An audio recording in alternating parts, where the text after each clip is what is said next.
Bon, en tout cas, on est très content du coup d'être là en live avec vous ce matin. Donc, Morgana a choisi un thème, je pense, qui va être très intéressant, qui va beaucoup vous plaire. J'ai vraiment hâte qu'on puisse échanger sur le sujet.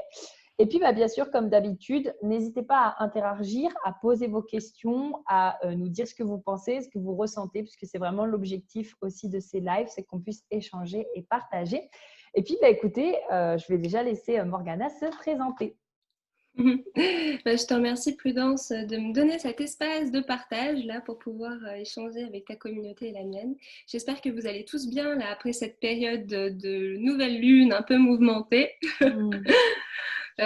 Du coup, voilà, pour ceux qui ne me connaissent pas, je m'appelle Morgana, du coup, de la page Les Pépites de Vie. Moi, je suis thérapeute holistique, donc voilà, pour mettre une étiquette, mais aujourd'hui, on va voir que le thème de l'étiquette, justement, c'est quelque chose d'assez compliqué. Se définir, c'est quelque chose de compliqué. Là, aujourd'hui, on va être en plein dedans, puisque j'ai toujours énormément de difficultés à me présenter, parce qu'en fin de compte, comme un bon zèbre et un bon MG que je suis, c'est vrai que j'aime faire plein de choses j'aime aussi inclure plein de choses dans les accompagnements que je propose. Du coup, Ah voilà, oui, mettre une seule plein de étiquette. trucs, c'est trop cool. Franchement, vous pouvez aller voir son profil à la fin parce que vraiment, elle fait plein de trucs. C'est cool. Ces textes, comme je disais hier, ils sont vraiment bien parce qu'ils sont à la fois informatifs et à la fois, en fait, dans les informations qu'elle donne, qui peuvent parfois, justement, quand on les apprend, être très scolaires, très un peu brutes. Qu'est-ce que je comprends là-dedans? Elle y amène vraiment sa touche qui fait que ça devient très simple à comprendre. Et j'aime vraiment ce côté où, à la fois, tu apprends des choses et en même temps, c'est simple à comprendre. Donc, ouais, je vous inviterai vraiment par la suite à aller voir son compte qui est superbe. Merci pour tous ces compliments. Moi, c'est vrai que l'écriture, c'est mon moyen d'expression vraiment privilégié. Et je pense qu'on a tous un petit peu un besoin de coucher, donc que ce soit par oral ou par écrit, de dire ses pensées. Donc, c'est pour ça qu'Instagram, je l'utilise en grande partie pour ça, pour partager avec vous toutes nos réflexions, parce que vous pouvez trouver dans les livres des informations sur l'astrologie, sur le human design, mais là, c'est ce que fait aussi Prudence. À chaque fois, on essaie d'ajouter notre valeur ajoutée Mm. d'essayer de partager un peu, nous, notre petite tambouille de toutes les notions qu'on peut apprendre et de vous les donner de façon la plus intelligible possible, que vous puissiez comprendre plus facilement, quoi. Yes, yes, exactement. C'est vraiment le but. Et c'est super intéressant tout à l'heure ce que tu as dit. Donc, pour commencer sur les étiquettes et du fait que tu as du mal à te présenter, puisque je me rends compte que, tu sais, moi, c'est pareil, genre quand on me demande qu'est-ce que tu fais, etc.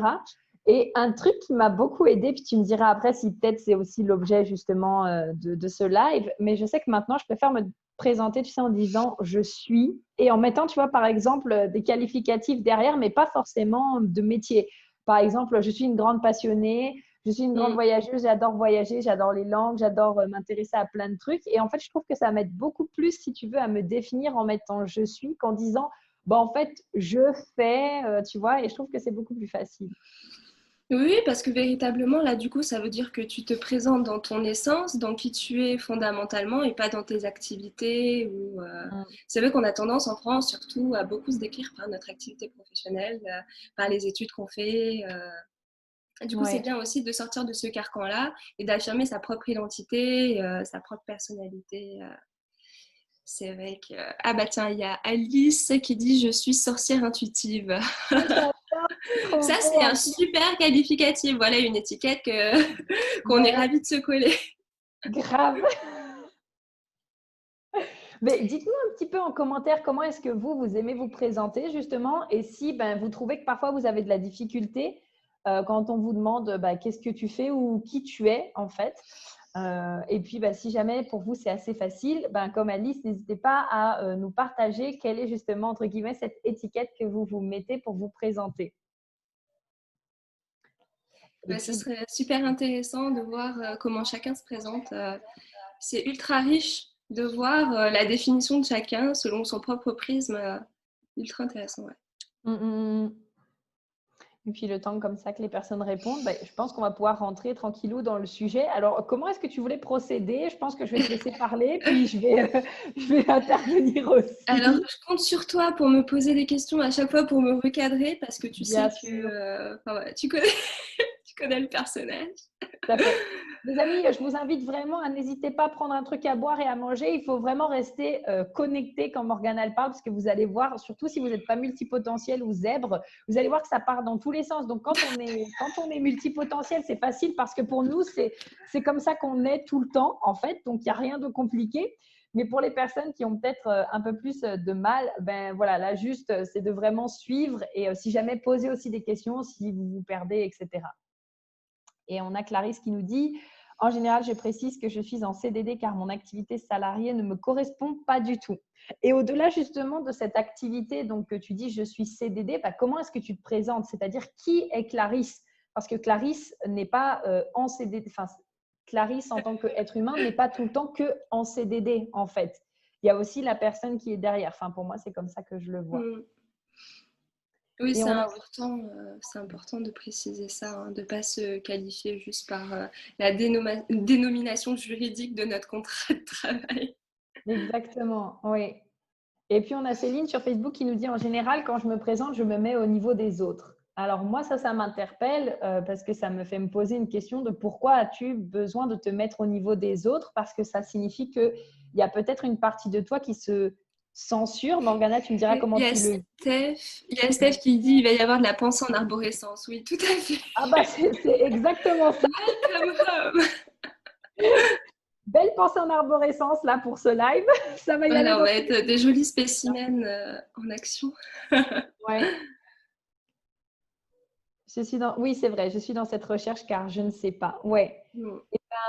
Pour les personnes qui ne savent pas et qui ont peut-être justement du mal à se définir autrement que par leur activité professionnelle, ce qui déjà peut être intéressant, c'est de reconnecter juste avec peut-être, je sais pas moi, ce qui Éliminatoire. me vient à l'esprit, c'est avec ce que vous aimez, avec qu'est-ce qui vous passionne, qu'est-ce que vous aimez faire. Par exemple, moi, quand je dis je suis une grande voyageuse, c'est parce que j'adore voyager. Quand je dis je suis une personne qui adore les langues, c'est parce que j'aime beaucoup les langues. Donc peut-être que je me définis, je sais pas, par mes passions. Mais en tout cas, j'aime vraiment dire je suis. Et comment tu ferais, toi, Morgana? Qu'est-ce que tu conseillerais pour les personnes qui ont du mal Bah, je pense à… que déjà, dans un premier temps, c'est bien de parler de ces centres d'intérêt. Voilà, comme tu le disais, toi, c'est les langues, les voyages. Après, quand ces centres d'intérêt, c'est les études, c'est tout de suite plus compliqué. Mais voilà, ça peut être des études au sens large. Moi, par exemple, c'est les thérapies holistiques. Donc, dans son sens holistique, justement, large. Voilà, la compréhension de soi, la compréhension de l'univers aussi qui en découle, hein, parce que ça va être aussi l'objet de ce live. Parce que quand on essaye de se connaître soi-même, en fin de compte, c'est l'univers qu'on essaie de connaître, hein. Socrate, il disait connais-toi toi-même et tu connaîtras l'univers et les dieux. Voilà, enfin, tout est dit, c'est pas la connaissance de soi. Donc, c'est pour ça qu'en effet, cette identité qu'on se donne et cette façade qu'on incarne, c'est hyper difficile voilà, de savoir où se positionner. Donc, ça va être aussi l'objet de ce live. Par exemple, je vois des personnes régulièrement qui m'envoient des messages, qui n'assument pas, par exemple, le fait d'être zèbre ou multipotentiel. Enfin, ils vont pas afficher cette étiquette-là, par exemple, dans leur bio d'Instagram, pour donner un exemple. Mais du coup, est-ce que c'est nécessaire, tu vois? Pour certaines personnes, ça va être nécessaire de l'afficher parce que pour eux, ça va être pertinent. D'autres, ils vont pas vouloir s'enfermer dans ces étiquettes enfermantes. Enfin, c'est vraiment hyper compliqué comme problématique. C'est pour ça que je trouvais intéressant d'aborder ça en plus avec toi. Parce que toi, tu as toute la facette du human design. Moi, c'est davantage l'Ayurveda, Ouais. l'astrologie, un peu de tarologie, notamment selon la méthode de Georges Collet. Donc, lui, il fait un thème tarologique comme on pourrait faire un thème astrologique. Donc, c'est intéressant après de recouper tout ça Ouais. pour tirer l'essence primordiale, en fait, de toutes ces sciences, de toutes ces pratiques, en fin de compte. Et après, de pouvoir en faire un petit medley pour ensuite arriver à l'utiliser en accompagnement pour aider les gens à se définir eux-mêmes et à savoir qui ils sont, quoi. Ouais. Ah, j'aime beaucoup, j'aime beaucoup. Et bah ouais, ça soulève pas mal de choses. On a Hakim qui nous dit: généralement, j'ai du mal à me présenter parce que j'ai conscience de ce problème de se définir par son job. Du coup, je réponds par une blague: je suis là. J'aime beaucoup. Excellent. J'aime beaucoup J'aime aussi. beaucoup. Et on a aussi donc sur Facebook Céline, tu sais, tout à l'heure, donc par rapport au fait qu'elle se met au niveau des autres, qui m'a dit: en fait, je m'adapte à mon public, mais dans la mesure où je me sens en dessous d'eux, je peux vite stresser par peur du jugement. Et ça, c'est intéressant aussi de, encore une fois, de se mettre son étiquette en fonction aussi de peut-être de nos croyances, de nos peurs. Et du coup, encore une fois, ça amène cet aspect où on n'ose pas se présenter réellement non plus tel qu'on est et se montrer pleinement soi, en fait. Ah oui, mais puis là, c'est très réducteur. Là, c'est vraiment une grosse croyance limitante que de croire que notre auditoire serait supérieur, quoi. Mhm. C'est vraiment, je pense, quelque chose sur lequel il faut que tu travailles, Céline, parce que c'est pas normal de se penser comme ça en dessous des autres. Chacun a sa propre valeur. Ça peut être, enfin, il n'y a rien à voir avec le niveau d'études ou le travail qu'on fait. Le travail qu'on fait ne nous définit pas, hein. C'est pas, c'est notre activité, mais c'est pas qui on est, hein. On est Mhm. bien plus que notre profession, comme on est bien plus que une mère quand on est mère. Enfin, on a 20 000 facettes hein, en chacun de nous. C'est pas, faut pas dire ça, Céline. Tu sais à quoi ça me fait penser? Ça me fait penser justement, c'est très intéressant ce que tu dis parce que ça me fait penser à parfois, par exemple, les personnes qui vont s'identifier à une partie de leur vie. Donc, ça peut être par exemple soit à leur job, soit à leur relation amoureuse, Mm. soit peut-être à une seule activité en fait qu'ils ont dans leur vie. Et par exemple, le jour où pour X ou Y raison, ils perdent par exemple, je ne sais pas, leur job ou ils doivent changer de job ou alors leur relation amoureuse ne fonctionne plus, il y a une grosse crise identitaire qui rentre en jeu parce que du coup, ils ont perdu ce qui les définissait en fait. Ouais, tout à fait. Ah oui, oui, mais ça, c'est vraiment une grosse problématique, je pense, se définir à travers ses relations. Là, on se fait carrément annihiler notre propre personnalité. Enfin, Mm. c'est... Là aussi, je pense que c'est quelque chose sur lequel on doit tous travailler finalement à une échelle différente, hein. Ouais. Alors, on a pas mal de commentaires. Ouloulou!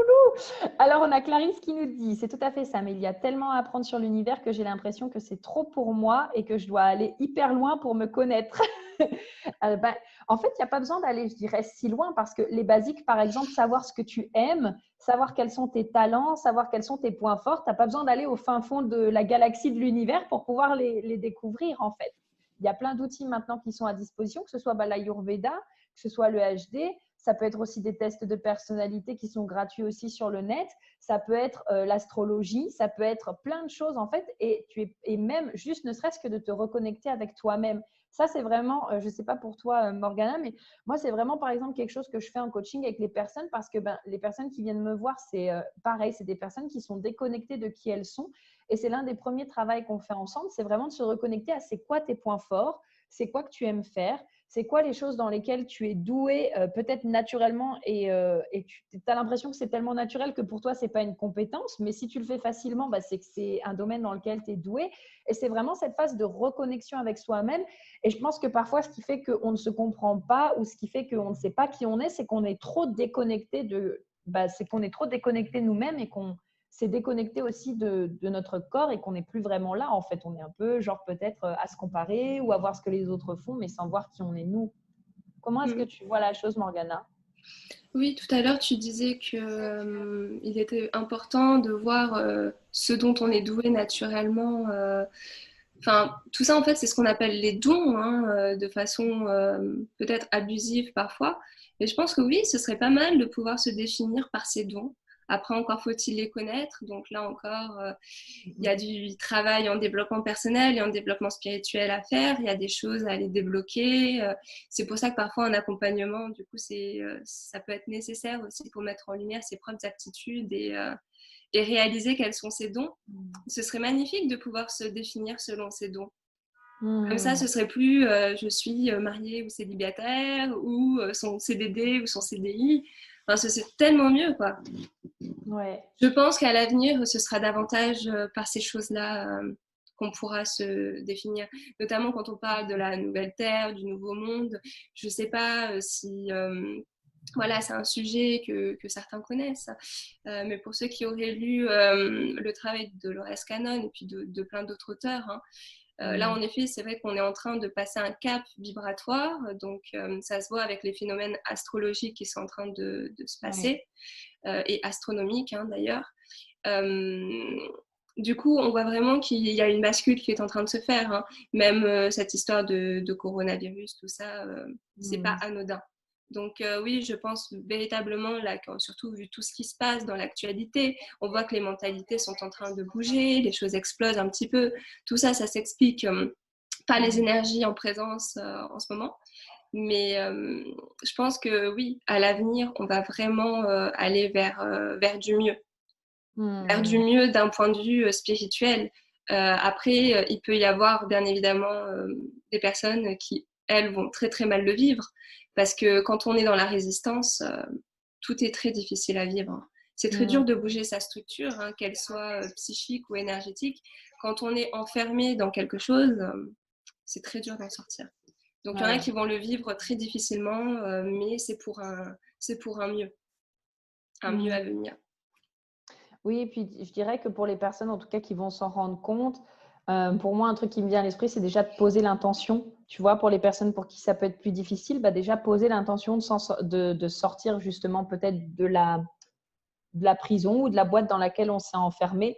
Bah déjà, ça peut beaucoup aider en fait à le faire. Est-ce que tu veux prendre les commentaires à partir de Steph, du coup, qui Oui, disait en général? ouais. Alors, Steph, en général, tout dépend du contexte. Si la personne a besoin de me coller une étiquette socio-professionnelle ou si elle souhaite me connaître en tant qu'individu. Alors oui, il y a des personnes, bien évidemment, ça va ils vont être déstabilisés. S'ils voient qu'on ne se décrit pas tel qu'ils ont l'habitude de le voir habituellement, c'est vrai qu'on se décrit toujours de la même façon. Mais c'est bien, oui, de s'adapter à la personne qu'on a en face de soi, parce qu'il y a des personnes qui vont être plus ou moins réceptives à nos centres d'intérêt aussi. Bien sûr. Moi, par exemple, quand je suis parce que je travaille à mi-temps dans un magasin bio, parce que pour l'instant, je ne peux pas encore vivre de mon activité de thérapeute, mais il y a certains clients qui me demandent qu'est-ce que je fais dans la vie. Mais je ne vais pas leur dire que je fais des soins énergétiques où je discute avec les guides des gens et que je fais des voyages dans les vies antérieures et tout, quoi. Enfin, c'est clair qu'il Genre, faut... imagine ton client au magasin. Bon, et sinon, vous faites quoi dans la vie? Je fais des C'est voyages ça. en extérieur. Et vous? C'est ça, en fait, on a beau assumer notre identité autant qu'on veut, il va falloir quand même s'adapter à un moment donné parce que, voilà, des fois, c'est pas juste pas approprié de parler de telle ou telle chose. Genre, pareil, hier aussi, il y a des clients, je voyais qu'ils étaient vraiment pas bien, ils ont passé un week-end atroce. Il y en a certains, je vais leur dire que c'est parce que les énergies astrales sont un petit peu bizarroïdes en ce moment. Et puis, il y en a Ouais. d'autres, je vais dire oui, il y a des hauts et des bas, enfin, des trucs un peu classiques, quoi. Il faut vraiment, oui, s'adapter, ça c'est important. C'est une preuve d'intelligence aussi que de savoir s'adapter à notre Ouais. territoire. On a juste Alors, Céline qui nous dit que ça a l'air d'être un live intéressant, juste elle doit y aller, donc elle verra la suite en replay. Alors, je fais des bisous. Bisous. à bientôt. Ensuite, Alice. Travailler sur soi, c'est aller dans la profondeur de son âme. Oui, tout à fait. Donc ça fait un peu peur, mais je suis sûre que tu arriveras à être papillon. Ah, cute. J'adore. Oui, c'est une très jolie image. Et puis, oui, oui, c'est aller à la rencontre de son âme, j'ai envie de dire. Et une fois qu'on a rencontré notre âme, on sait parfaitement qui on est. Et notre univers, l'univers qui nous entoure est prêt à recevoir notre lumière par la suite, quoi. Parce que tant Ouais. qu'on ne sait pas vraiment qui on est, on n'a pas conscience de nos facultés, de nos capacités, de ce qu'on peut apporter aux autres. Du coup, il n'y a rien d'égoïste à essayer de savoir, de se trouver, quitte à ce que ce soit des étiquettes dans un premier temps. On verra ensuite qu'il est possible de se détacher de ces étiquettes-là, que c'est juste un outil comme n'importe quel outil de développement personnel ou spirituel. Mais dans un premier temps, les étiquettes peuvent vraiment aider les gens à se comprendre et à devenir des jolis papillons. Oui, exactement. J'adore. Alors, on a aussi Steph qui essaie de cloisonner entre deux aspects de sa vie professionnelle son lot de préjugés opposés à sa nature profonde. Oui, je pense qu'il ne faut pas non plus tomber dans l'écueil où on essaye d'être soi-même en toutes circonstances. Parce que des fois, ça ne va pas être à propos et ça ne va pas être bien accueilli que d'être soi-même, par exemple, dans toutes ses nuances et sa splendeur, quand les gens ne sont pas forcément réceptifs à ça. On va juste passer pour des gens bizarres. Mais d'ailleurs, en astrologie, ça, on nous l'explique. Enfin, moi, les cours que j'ai commencé à prendre avec Léa, elle m'a dit donc on avait notre signe. Donc, par exemple, moi qui est Gémeaux, qui est vraiment le signe avec qui je vais être moi avec les gens qui sont très proches. Mais par exemple, mon ascendant qui est Balance, c'est ce que je vais montrer aux gens plutôt quand je vais sortir, par exemple. Oui, alors C'est en fait, intéressant en ça aussi. astrologie, il y a plusieurs niveaux de lecture selon, selon déjà la personne, enfin le travail dans lequel elle va être, si c'est une dimension plus spirituelle, plus karmique ou quelque chose dans le développement personnel et très terre à terre, il va y avoir vraiment des niveaux de lecture différents. Et selon ce niveau de lecture, en effet, par rapport au signe de là où le soleil, où se situe le soleil dans notre thème et où se situe l'ascendant, c'est clair qu'il y a en effet, c'est ce que tu décrivais. Il va y avoir ces différences de personnalité selon si on est dans l'intimité ou en société. Et il y a également l'aspect du soleil qui représente en fait l'esprit. Donc l'esprit, c'est aussi ce qu'on donne à voir au monde, c'est de la façon dont on rayonne. Et par contre, la lune, elle, ça va être des choses beaucoup plus enfouies, beaucoup plus cachées, beaucoup plus dans la vibration de l'âme en fait. Donc parfois, il y a des personnes qui vont avoir leur lune et leur soleil au même endroit sur leur thème. Et du coup, ça va veut dire que leur âme est en adéquation avec ce que désire leur esprit. Et parfois, donc c'est mon cas, le soleil est opposé à la lune et du coup, ça veut dire que l'esprit ne désire pas la même chose que l'âme. Du coup, Oh, on va avoir un chemin d'incarnation un petit peu tiraillé où c'est au fil de notre vie, de notre vécu, qu'on va arriver à s'aligner tout doucement. Donc, c'est hyper intéressant de voir aussi sous cet aspect-là la façon dont les autres nous perçoivent. Tout est dans notre carte astrologique, hein, de toute façon, c'est ça. ouais, c'est magnifique, j'adore. Et on peut voir ça avec le human design aussi, hein, parce qu'il y a de Oui, l'astrologie dans le HD. Il y a tout un tas d'autres paramètres qui sont hyper intéressants à étudier. De toute façon, tous ces thèmes pour se connaître, c'est vraiment passionnant. On a Arkim qui nous disait c'est peut-être impressionnant de voir à quel point on est riche, peut-être. Peut-être. Des fois, ça nous fait peur aussi, je pense. Peut-être de voir à quel point aussi on est extraordinaire. Et je pense qu'on est plus aussi dans une société qui nous, euh, en tout cas en France, qui ne nous encourage pas forcément à voir vraiment de quoi on est capable, mais plutôt en mode, OK, bon, bah, suis le rang et voilà quoi, tu vois. Enfin, moi, c'est comme ça un petit peu que je l'ai vécu, en tout cas. Oui, oui, oui, c'est tout à fait comme ça. Bah, il suffit de voir le système scolaire Hmm. qui ne prend pas vraiment en compte, on va dire, le côté atypique de chacun, le côté unique de chacun. Mais bon, après, c'est assez difficile aussi. Je pense qu'il faut tout revoir, hein. Faut tout revoir. Il y a déjà des écoles qui sont de plus en plus en train de prendre de l'ampleur, des écoles où les gens essaye de prendre en compte véritablement les neuroatypies de chacun, le fonctionnement de chacun. Donc ça, c'est des... Ben, ça va faire des futurs adultes beaucoup plus épanouis hein, et beaucoup moins dans le Ouais. moule et qui vont avoir moins de difficultés à s'insérer dans la société parce que la société leur fait déjà une place. Tandis que quand on doit se faire sa propre place, on le voit bien d'ailleurs en tant que thérapeute holistique, c'est une profession qui n'existe pas. Il n'y a pas de Hmm. statut, c'est pas réglementé. C'est un peu le flou artistique. Hein. Et du coup, bah, c'est pour ça il y a tout et rien. Il y a, comme on dit, il y a à boire et à manger, quoi. Mais Hmm. de plus en plus, on essaye quand même d'accepter les professions de chacun. Et chacun montre sa petite lumière, quoi. Ah oui, ce serait bien. Ce serait bien et ça me fait écho avec le fait que tu sais, quand j'ai parlé ces derniers temps avec pas mal, tu sais, de mamans ou de personnes en tout cas, ben, là qui s'intéressent au HD. Et il y en a beaucoup qui disent, mais ce serait génial si le HD il était enseigné à l'école, comme ça au moins les personnes, ça leur permettrait de se respecter plus et tout. Et moi je suis là, Mm. oui, ce serait trop cool. Bah, au moins juste de prendre en compte le fonctionnement de chacun qui est différent Ouais. et par exemple arrêter de prendre en exemple un type de personne particulier Ouais. Mm, qui réussit.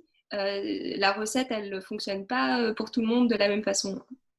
Donc exactement. oui, oui, je pense qu'en effet, juste, mais après, c'est pas forcément à l'école d'enseigner ça, hein. Je pense que c'est Mm. vraiment aux parents de prendre leurs responsabilités de parents et d'éducateurs avant tout, et Mm. d'enseigner à leurs enfants ces valeurs-là, beaucoup plus dans le respect et la reconnaissance de chacun, quoi, des facettes de chacun.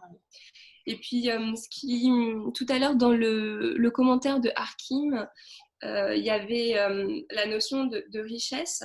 Et en effet, moi, je pense que beaucoup de personnes ont peur de leur richesse parce qu'on nous apprend aussi qu'il faut être humble à l'extrême parfois. Et on a du mal, du coup, à dire déjà je, juste dire je. Bien souvent, on dit on parce que ça fait trop prétentieux, trop présomptueux de parler à la première personne. Et puis, surtout, par exemple, quand on nous fait un compliment, on a du mal à dire merci et à l'accepter. On est toujours en train de dire oh non, mais oh, enfin, tu vois, en Mm. mode ça nous gêne. Et bah, c'est pas du tout bien de nier comme ça la reconnaissance que l'autre nous Mm. offre, quoi. Donc oui, oui, en effet, je pense qu'on a beaucoup de mal à voir notre richesse. Et d'ailleurs, je vous invite à aller voir la prière de Marianne. Donc vous tapez prière de Marianne sur Internet. Et c'est à l'occasion du discours d'investiture de Mandela où cette prière a été écrite. Et vous allez voir, elle est juste magnifique parce que il y a un passage où il est dit que chacun ne doit pas avoir peur de briller et d'être magnifique, en fait. De ne pas avoir peur de montrer à quel point on est doué, en fait. On est tous doués à notre manière.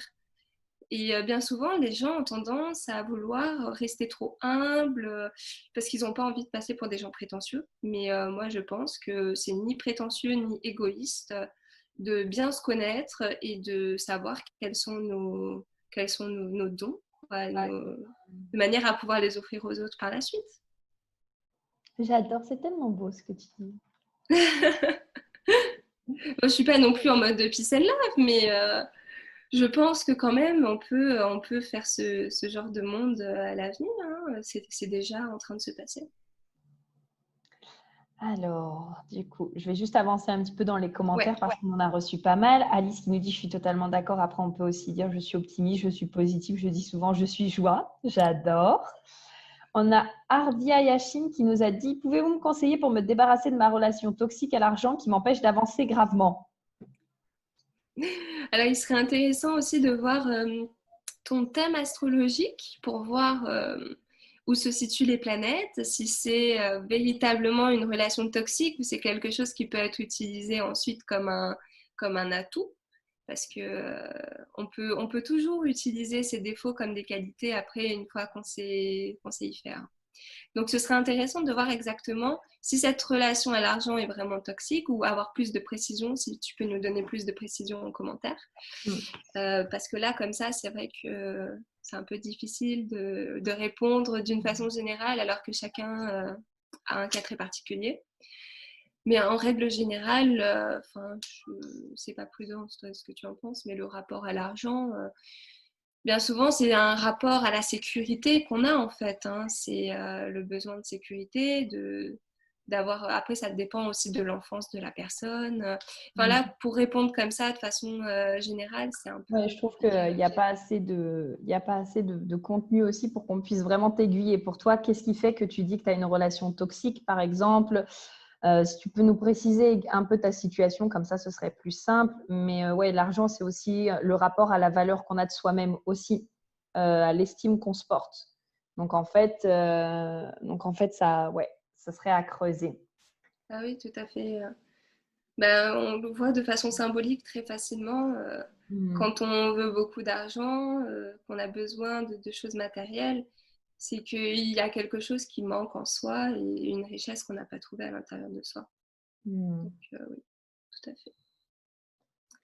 On a Alice. Je trouve ça cool aussi de dire les choses de manière plus simple car il y a peut-être des clients qui sont curieuses. Mais oui, s'adapter, c'est toujours hyper important. J'aime beaucoup, beaucoup, beaucoup cette vision d'esprit par Sexopsycho. Alice qui nous dit le scorpion, je vais le montrer aux autres avec l'aspect négatif du scorpion, mais par contre, on me voit comme une enveloppe aurique qui est très lumineuse quand même avec mon projecteur. Oui, bah ça c'est sûr. Et puis, franchement, j'adore les scorpions parce que mon chéri est ascendant scorpion. Oh. Mais c'est pas pour ça que j'adore les scorpions, hein. J'adore les scorpions parce que c'est vrai qu'ils vont toujours en profondeur. Ils apportent une dimension toujours super profonde, en fait, et très réfléchie et très cash. Et du coup, enfin, ouais, des fois, ça peut être cash. Donc, ça peut piquer, hein. Le scorpion, il a ce côté qui pique. Mais en effet, vous, les scorpions, vous êtes des porteurs de lumière en puissance, quoi. Parce que vous êtes là pour aller chercher la lumière dans les profondeurs, les tréfonds de l'âme. Donc Oh, oui, wow. j'adore les scorpions. Oh, si tu veux reprendre avec Steph qui dit la problématique. Alors, Steph, la problématique, c'est que je suis chef d'équipe dans un métier de répression, mais je suis empathe, musicien et passionné de soins quantiques. Alors, pour concilier chef d'équipe dans un métier de répression, du coup, c'est quoi? C'est la police? Tu travailles dans un milieu carcéral? Ah oui, c'est sûr que dans un milieu carcéral, si tu es en pâte, ça doit pas être facile à vivre, hein. Bon, moi, j'étais anciennement juriste, donc déjà, c'était pas facile à vivre. Mais oui, je compatis parce que après, c'est important de cultiver à la fois l'aspect cerveau gauche et cerveau droit. Là, tu vois que dans ta profession que tu fais, tu utilises plutôt le cerveau, on va dire, de la logique, cartésien. Et puis, tu vois, tu arrives à développer à côté ton côté musicien et beaucoup plus créatif et passionné de soins quantiques. Donc, finalement, tu arrives assez bien à équilibrer différents aspects dans ta vie, hein, différents aspects qui sont nécessaires. Franchement, la spiritualité, croyez pas que c'est se mettre tout nu au milieu de la forêt ou sur sa montagne en méditation pendant 3 heures, hein. C'est pas ça, hein. La spiritualité, c'est savoir utiliser au quotidien dans sa manière de vivre pour avoir plus d'épanouissement, savoir utiliser certaines visions de la vie, parfois des connaissances. Ouais, c'est une vision de la vie. Il n'y a pas besoin. Enfin, sinon, on serait tous des thérapeutes, hein, si on avait une mission de vie similaire. Il y en a qui sont faits pour s'occuper, voilà, qui ont un chemin de vie qui est lié au foyer, à l'amour, au fait de donner beaucoup d'amour autour de soi, etc. Donc, ces personnes-là, elles vont être des très bonnes mères au foyer ou dans le social. Enfin, voilà. Il n'y a pas de jugement de valeur par rapport à, à la spiritualité de chacun. Steph, il dit qu'il est contrôleur dans les transports en commun. D'accord. Oui, c'est vrai que la mauvaise humeur des gens, tu dois te la prendre de plein fouet. Alors, je pense que si tu t'intéresses au soin quantique, tu dois connaître tout ce qui est pierre de protection, visualisation d'une bulle de protection, toutes les méthodes de protection, tu dois toutes les connaître, je pense, parce que là, c'est vraiment nécessaire. Oui. Et puis, tu peux aussi réciter. Donc moi, j'ai des codes que j'active, du coup, que j'ai appris dans l'école de Yann Lipnik, qui sont des codes de protection. Donc tu vas avoir des codes de protection qui sont beaucoup plus liés à l'aspect émotionnel. Donc ça va être SOF-J. Donc tu dis SOF-J 3 fois dans ton cœur et en conscience. Et généralement, moi, je fais ça avant d'aller travailler parce que c'est vrai qu'il y a beaucoup de vampires énergétiques, hein, quand on travaille, voilà, avec le public, avec la clientèle, hein. Donc voilà, tu peux réciter 3 fois Sol-J. Et après, tu peux aussi me dire des codes de protection qui sont un peu plus costauds. Donc on va avoir Naezose, qui est le code de protection généraliste, classique. Et tu peux aussi réciter Oulaïtrou si tu sens qu'il y a vraiment des énergies qui sont très basses et qu'il est possible qu'il y ait même des pollutions énergétiques importantes sur telle ou telle personne. Enfin, ça se sent, tu vas sentir ton aura qui se contracte. Donc, tu peux dire ces 3 codes. Donc, Subji, Naizose, et tu peux dire Oulaïtrou également. Voilà, pour la méthode Lipnik. Ensuite, on a Clarisse Voilà, qui dit… lithothérapie, tout ça. Ouais. Oui, ma fille est à CE1 et ça fait 2 ans que ses maîtresses viennent me dire qu'il faut qu'elle apprenne à apprendre à rentrer dans le moule.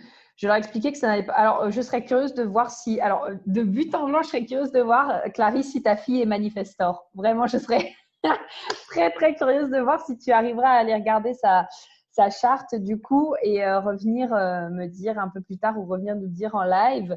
Mais en général, les enfants qui rentrent vraiment, vraiment pas dans les clous comme ça, c'est les manifestors. Alors, tu nous diras un petit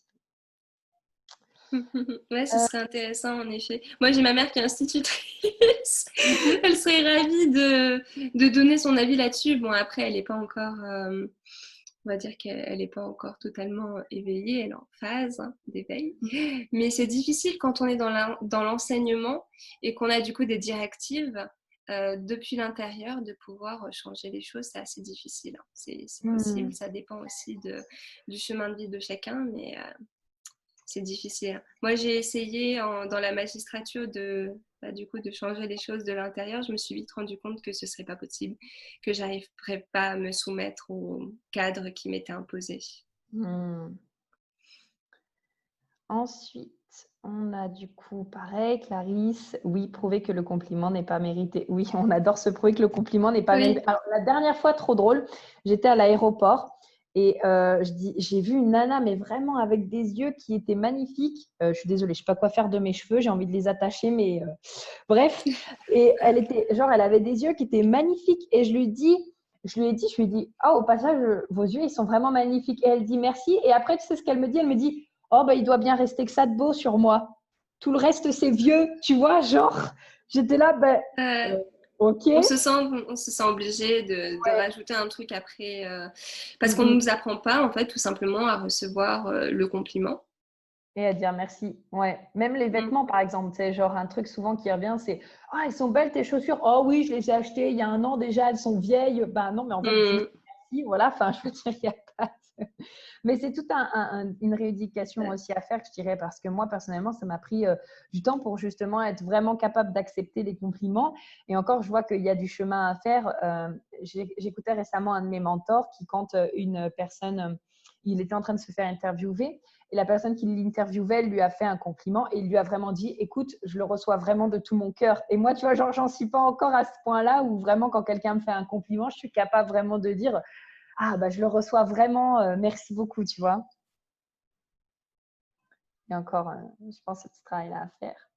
Oui, puis nous Pareil. qui sommes sur Insta, c'est vrai que c'est difficile de se montrer, de parler de soi.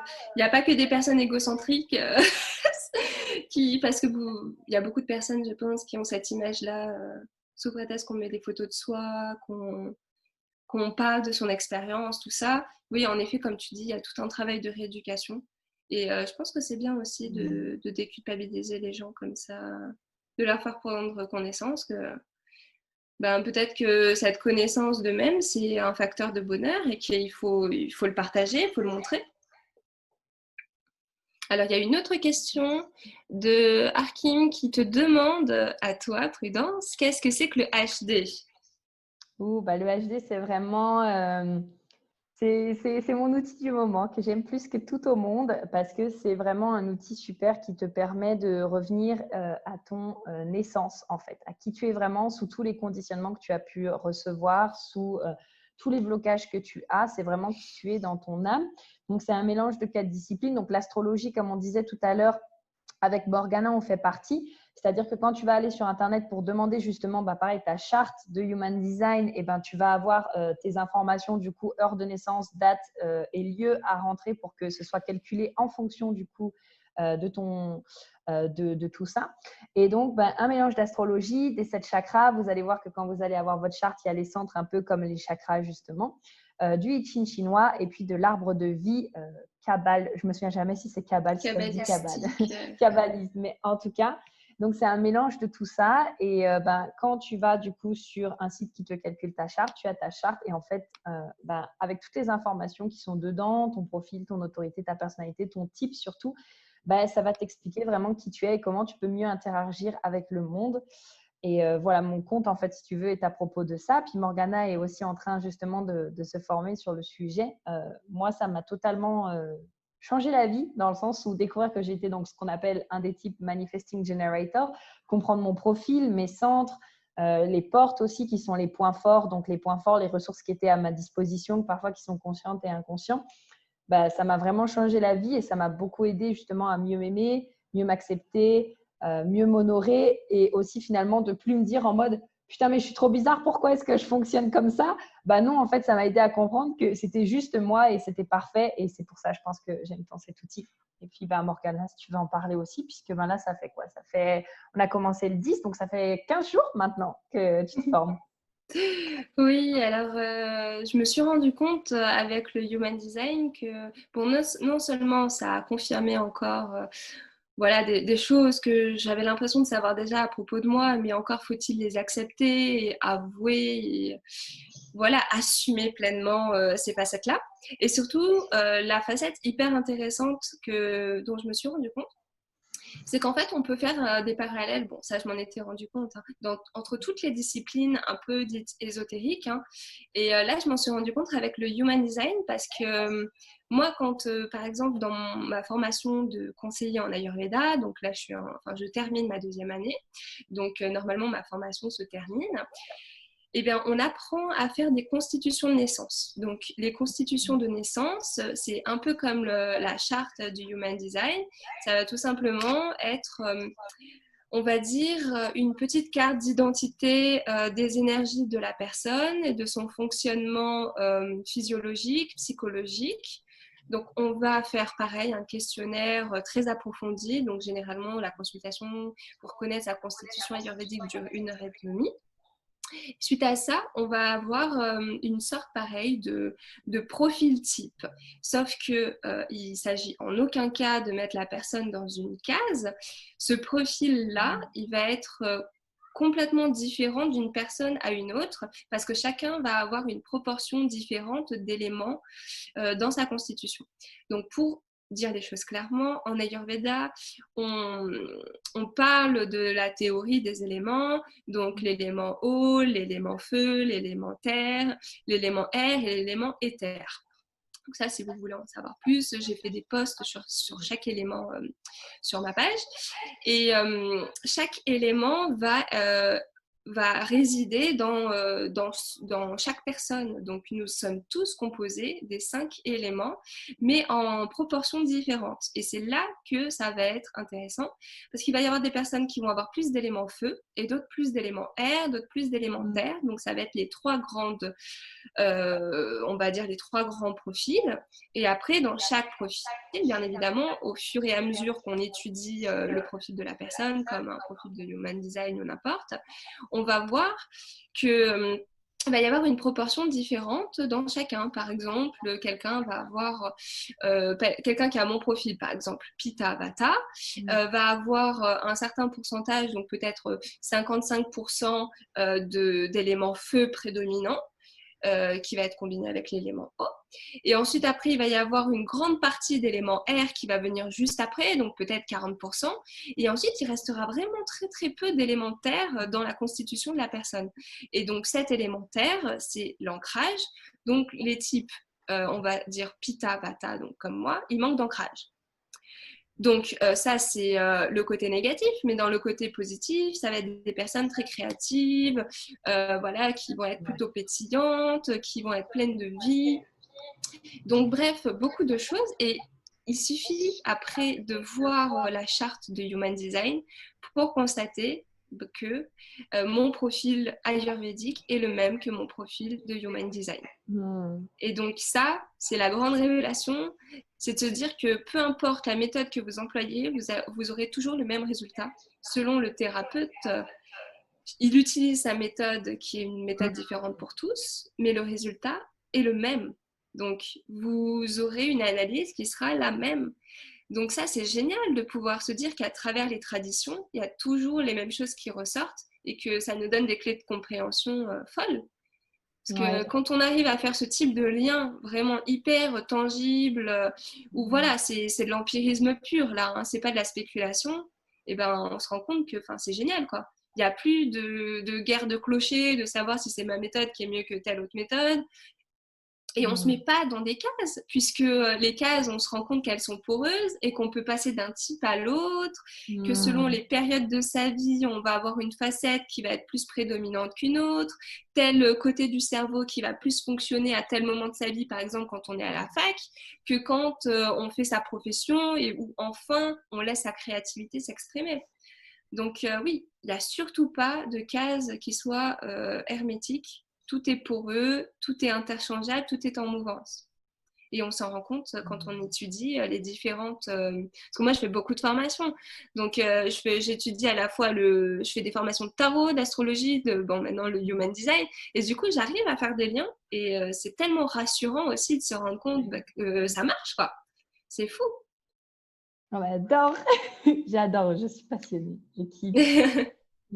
Donc ouais, les sciences, elles se répondent. C'est trop bien. Juste petit aparté, il nous reste environ peut-être une dizaine de minutes maximum. Alors, si vous avez des questions, c'est le moment justement de les poser. Si vous avez besoin de précision sur certaines choses aussi ou que vous voulez amener votre point de vue, n'hésitez pas à le faire parce qu'il nous reste à peu près une dizaine de minutes. Alors, donc, Alice qui nous disait le scorpion en ascendant, pardon, sinon je suis poisson. Donc, Arkim qui nous disait, tu peux utiliser tes talents d'empathie pour améliorer les interactions lors des contrôles et dénouer les nœuds. Et Steph qui lui répond, oui, c'est ce qui se passe, je désamorce beaucoup les conflits par la parole. Merci pour ce conseil. Clarisse, elle est MJ comme maman 2-5. Oui, bon, les MJ, c'est des hybrides avec les manifestants. Donc, moi, c'est pareil, hein, je suis incontrôlable, j'aime pas du tout les ordres. Je pense, Morgana, t'es pareil, mais… moi, j'aime pas du tout rentrer dans le moule, j'aime pas les ordres, j'aime pas qu'on me dise quoi faire. À l'école, j'étais horrible parce que j'avais tout le temps plein d'énergie du coup et que j'étais insupportable parce que je courais dans tous les sens. Donc du coup, voilà. Par rapport à ça, Alice qui nous dit, j'aime beaucoup dire à une personne, même quand je la rencontre pour la première fois, qu'elle est belle, que ce soit en massage. Je suis masseuse clairvoyante. Oh, j'aime trop, masseuse clairvoyante. En photo, je suis photographe et aussi quand je rencontre une nana. J'adore. Et elle nous dit aussi qu'elle est conseillère en Ayurveda depuis 3 ans. Ah, génial. J'adore. Collègue. Super. Bon, en attendant, Morgana, est-ce que toi, tu aimerais rajouter peut-être quelque chose là pour les 5 minutes qui nous restent? Est-ce qu'il y a quelque chose que tu aimerais dire? Alors, je pense que ce qui va intéresser peut-être certaines personnes qui étaient venues aussi pour ça à la base, c'est peut-être de parler de l'aspect zèbre et l'aspect enfant indigo. Donc ça, c'est 2 étiquettes qui sont très définies, hein, et beaucoup de personnes, ça suscite beaucoup de débats en fait. Est-ce que c'est intéressant de s'estampiller zèbre? Est-ce que c'est pas l'ego qui essaye de se valoriser? Est-ce que, pareil pour les enfants indigos, c'est pas essayer de se trouver des excuses quand on a des difficultés, par exemple à l'école ou ce genre de choses? Donc j'aurais bien aimé qu'on aborde ces thématiques si ça vous intéresse. Ouais. Si tu arrives à le faire en 4 minutes, c'est bon. Donc, ce que je voulais juste expliquer vite fait, je ne vais pas faire une définition de ce qu'est le zèbre.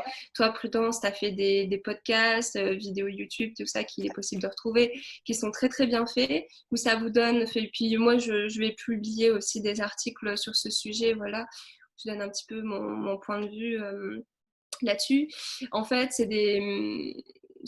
moi, ce que je vois, c'est empirique, hein, c'est encore une fois des constatations empiriques, c'est que les enfants indigos sont très souvent des personnes multipotentielles ou des personnes zèbres. Oui. Et tout ça, donc je suis en train de creuser la question, je fais des petites recherches par rapport à l'aura.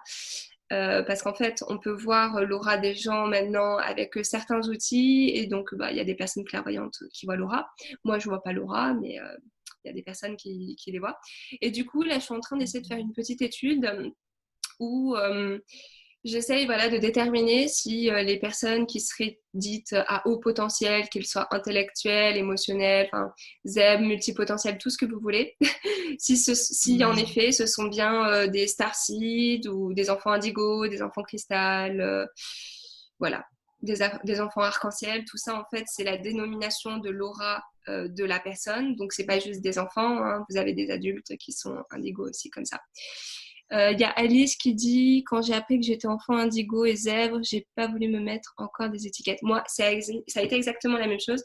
Ouais. Ça fait vraiment très très peu de temps que j'accepte cette dénomination-là parce que j'avais mon ego qui me disait non, c'est pas possible, non, t'essayes de te donner de la valeur, t'essayes de péter plus haut que ton cul, en gros, pour être très élégante.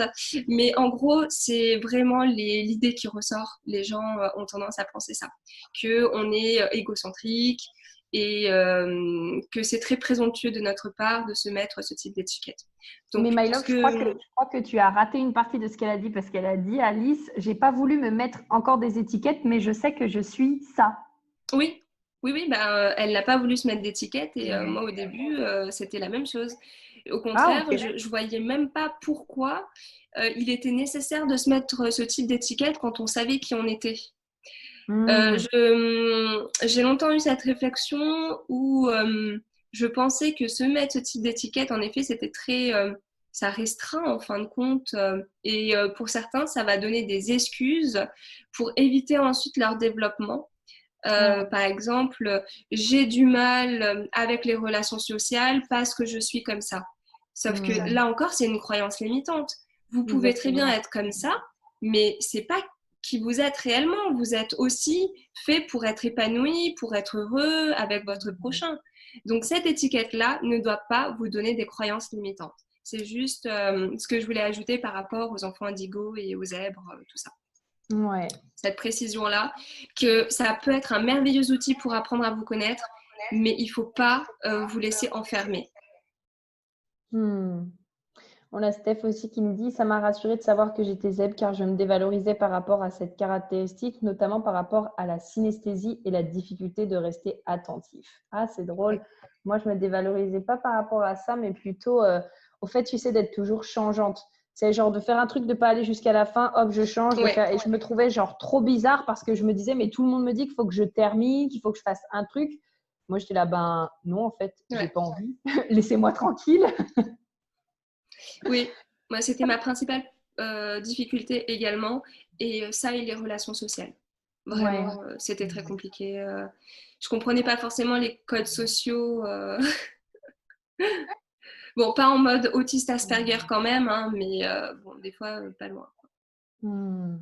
Eh ben, Morgana, si tu veux dire aux personnes justement qui veulent te retrouver, où est-ce qu'elles peuvent te retrouver? Parce qu'il y a en plus Alice qui dit: Morgana, j'aimerais tellement en parler avec toi de tout ça. Alors, où est-ce qu'elle peut te retrouver, Alice? Dis-nous tout. Alors, vous pouvez me retrouver sur ma page Instagram, Morgana-pépite-de-vie. Et puis après, j'ai aussi un site internet, mais là pour l'instant, je n'ai pas encore trop le temps de le mettre à jour. Donc, le site internet, c'est lespépitesdevie.fr. Et après, il y a aussi la page Facebook, Morgana Pépite de Vie. Donc, voilà, c'est pas compliqué. Super. Bon, bah, c'est parfait. Alors, on a aussi Arkim qui nous dit: merci pour ce moment, j'ai appris beaucoup de choses, ça m'a donné de nombreuses idées pour m'épanouir personnellement. Bah, merci à toi d'avoir été là et merci à vous tous. Vous avez été super en interaction. Donc, un grand merci en tout cas à vous tous et toutes d'avoir été là aujourd'hui. C'était super. Merci à vous. C'était génial d'avoir vos questions et de pouvoir discuter de ça avec vous. Oui. Merci à toi, Prudence, de m'avoir invitée. Merci à toi d'avoir été là et d'avoir répondu présente, bien sûr. Et puis, on vous fait plein de gros bisous. Merci à tous. Bisous, merci à tous. Bisous, bye.